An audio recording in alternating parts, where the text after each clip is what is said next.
अरविंद जी को कि वो बताएंगे, क्योंकि ये भारत की देन है, पूरी दुनिया आज मना रही है, पूरी दुनिया मना रही है, तो उसके लिए हम क्यों मनाते हैं ये आपको जानकारी देंगे श्री अरविंद जी। मातृशक्ति बंधुओं, आप सबको मेरा नमस्कार और 9वें अंतर्राष्ट्रीय योग दिवस की हार्दिक शुभकामनाएं। और भारतीय योग संस्थान कुंडली जिला द्वारा आयोजित इस कार्यक्रम में मैं आप सभी का हार्दिक अभिनंदन करता हूं, स्वागत करता हूं। 27 सितंबर 2014 में मौजूदा प्रधानमंत्री माननीय श्री नरेंद्र मोदी जी ने संयुक्त राष्ट्र महासभा में यह प्रस्ताव रखा, जो योग के लाभ है वो पूरे विश्व को मिले, तो जन जन तक पहुंचे, इस उद्देश्य के साथ उन्होंने प्रस्ताव रखा और इसको 177 देशों का समर्थन हासिल हुआ, जो इस तरह के जो दिवस है उसके लिए सबसे बड़ा समर्थन था। और पहला अंतर्राष्ट्रीय योग दिवस 21 जून 2015 को मनाया गया और विश्व के कई देशों में इसका आयोजन हुआ, लेकिन सबसे बड़ा आयोजन दिल्ली के राजपथ में किया गया, जिसमें 35,985 लोग एक साथ योगाभ्यास किए, जिसमें 84 देश के लोग शामिल हुए, जो अपने आप में विश्व रिकॉर्ड है।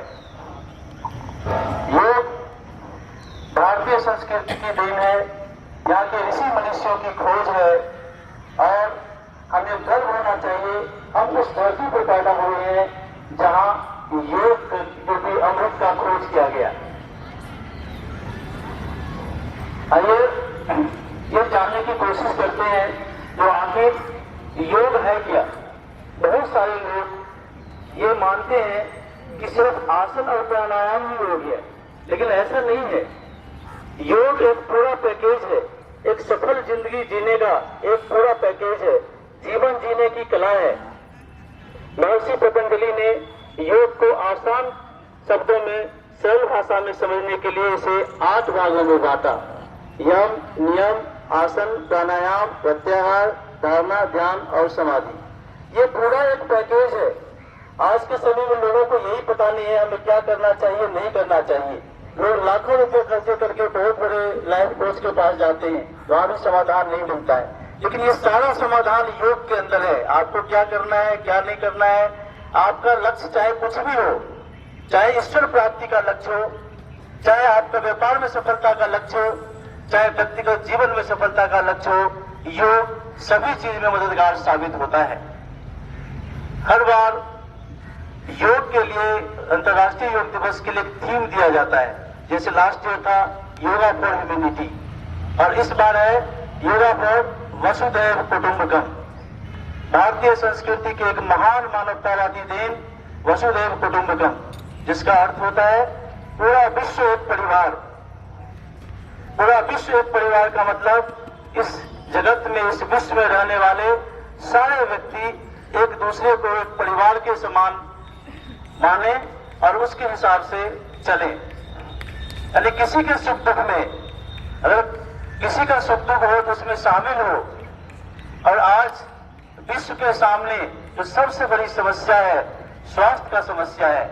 आप अपने खुद से जान सकते हैं, जो परिवार का 20 से 30%, 40% तक खर्चा मेडिकल के इलाज के, बीमारियों के इलाज में होता है, लेकिन अगर आप योग को अपनाते हैं तो इससे ये खर्चे कम किया जा सकता है, क्योंकि योग बीमारियों को ठीक करने में मदद तो करता ही है। मैं तो कहता हूं बीमारी हो ही क्यों, अगर आप योग को अपनाते हैं और शुरू से योग को अपनाते हैं तो आपकी इम्यूनिटी पावर बढ़ती है, रोग निरोधक क्षमता बढ़ती है, जिससे आपको रोग हो ही नहीं। जरा सोचिए, लाखों करोड़ रुपए पूरे विश्व में स्वास्थ्य सेवा पर खर्चा किया जाता है। अगर पूरा विश्व योग को अपनाता है तो इस खर्चे को कम किया जा सकता है और गरीबी उन्मूलन में इस पैसे को लगाया जा सकता है। क्योंकि आज भी विश्व के ऐसे देश हैं, ऐसा कोना है जहाँ के लोगों को अन्न नसीब नहीं होता है, वो घास की रोटी खाने के लिए मजबूर है, लेकिन स्वास्थ्य खर्चा को कम करके, योग को अपना करके इस गरीबी का उन्मूलन किया जा सकता है। दूसरी समस्या है विश्व युद्ध का खतरा। आज सभी देश हथियार खरीदने में लगे हुए हैं। एक देश के पास 100 एटम बम है तो दूसरा चाहता है हमारे पास 200 हो। तो इस तरह से रक्षा पे जो आज के समय में तो सबसे ज्यादा खर्चा हो रहा है तो रक्षा बजट में हो रहा है। और जब योग को अपनाएंगे, अगर पूरा विश्व अगर योग को अपनाता है तो योग में यम के अंदर का अंग है एक अहिंसा, यानी मन कर्म वचन से किसी को नुकसान नहीं पहुंचाना। जरा सोचिए, अगर पूरा विश्व योग को अपनाता है और कोई एक दूसरे को नुकसान पहुंचाने के बारे में नहीं सोचता है तो क्या एटम बम की जरूरत पड़ेगी? नहीं पड़ेगी। और ये जरूरत है तो योग को अपनाने की और लोगों तक पहुंचाने की। मैंने आपको गरीबी उन्मूलन की बात की, जो आज भी विश्व के बहुत सारे देश में लोग गरीब लोग हैं जिनको खाना तक नसीब नहीं होता है। आप सभी ने, हम सभी ने सुना है, साईं इतना दीजिए जामे कुटुंब समाए, मैं भी भूखा ना रहूं सावन भूखा जाए। लेकिन आज बहुत से लोग क्या सोचते हैं, साईं सब कुछ हमें ही दीजिए और सब भूखा सो जाए। ऐसा क्यों होता है? जब सभी धर्मगुरु और बहुत लोग कहते हैं जो ऐसा करना चाहिए, लेकिन लोग अपना नहीं रहे हैं। ऐसा हो क्यों नहीं रहा है?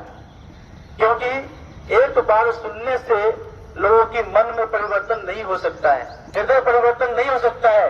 ये अभ्यास की चीज है। और योग जब आप करेंगे तो आपका मन शांत होगा और आप दूसरे के बारे में भी सोचेंगे और अपने बारे में भी सोचेंगे।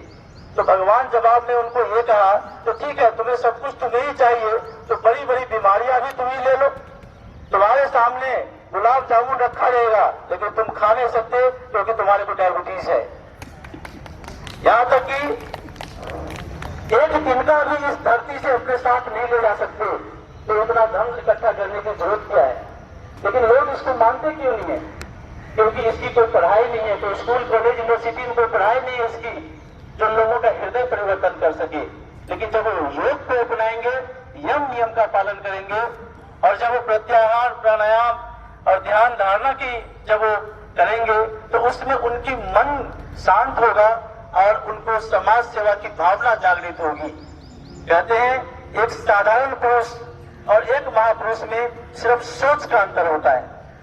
जो साधारण पुरुष होता है वो सिर्फ अपने बारे में सोचता है, अपने कल्याण के बारे में सोचता है, लेकिन जो महापुरुष होता है वो समाज के कल्याण के बारे में सोचता है। आप उदाहरण देख लीजिए, चाहे बुद्ध से लेकर गांधी तक, किसी का उदाहरण आप देख लीजिए, वो जरूर अपने लिए नहीं समाज के लिए उन्होंने सोचा। तो आज जरूरत है तो विश्व भर में योग के जो लाभ है उसको पहुंचाना। और भारतीय योग संस्थान जिसके कार्यक्रम में आप लोग आज बैठे हुए हैं, 1967 से इस कार्य को कर रही है। जिस वसुधैव कुटुंबकम की बात हम कर रहे हैं, भारतीय योग संस्थान अपने देश में 4000 से ज्यादा योग साधना केंद्र निःशुल्क चला रही है और दुनिया के 10 देशों में भी चला रही है। तो वसुधैव कुटुंबकम यहाँ पालन हो रहा है। कितने लोगों का मिथ है कि योग किसी धर्म से जुड़ा हुआ है, लेकिन नहीं, ये किसी धर्म से जुड़ा हुआ नहीं है। जिस तरह से सूरज की रोशनी पृथ्वी पे हर व्यक्ति तक पहुंचती है, जिस तरह से हवा हर व्यक्ति तक पहुंचते हैं, उसी तरह से योग का जो फायदा है वो अगर समझिए आसन प्राणायाम करते हैं, किसी भी धर्म के व्यक्ति हो, किसी भी जाति के व्यक्ति हो, किसी भी धर्म का व्यक्ति हो, तो उसका लाभ उनको मिलेगा। जिस तरह से एक पैरासीटामोल आप किसी को बुखार लगता है तो खाते हैं, तो किसी जाति धर्म को देख कर फायदा नहीं पहुंचाता है, उसी तरह से योग भी किसी जाति धर्म को देख करके फायदा नहीं पहुंचाता है। और भारतीय योग संस्थान तो एक ऐसी अनूठी संस्थान है जो निःशुल्क सेवा देती है। निःशुल्क का मतलब निःशुल्क, आपको 1 रुपये कहीं दान भी नहीं मांगिए, दान भी नहीं देना है आपको, इसका सिर्फ फायदा उठाइए। तो आइए भारतीय योग संस्थान के साथ जुड़े, इसका केंद्र आपको हर जगह मिल जाएगा। कोई भी इस पार्क में घूमने वाले या कोई भी लोग इससे जुड़ना चाहते हैं, इससे जुड़े और योग को आगे बढ़ाएं। जरा सोच के देखिए, और मेरा पूरा दृढ़ विश्वास है एक दिन ऐसा आएगा जो पूरा विश्व योग को अपनाएगा और इस धरा को सुखमय बनाएगा और आप सभी लोग उसके गवाह रहेंगे। जिस तरह से एक स्वतंत्रता सेनानी याद किया जाता है, उसी तरह से आप लोग भी जो योग से जुड़े हुए हैं, जो योग को बढ़ावा दे रहे हैं, प्रचार प्रसार कर रहे हैं, आप लोग भी उस दिन याद किए जाएंगे जिस दिन पूरे विश्व में ये योग आ जाएगा और पूरा विश्व वसुधैव कुटुंबकम बन जाएगा। एक बार जोरदार तालियां आप लोगों की।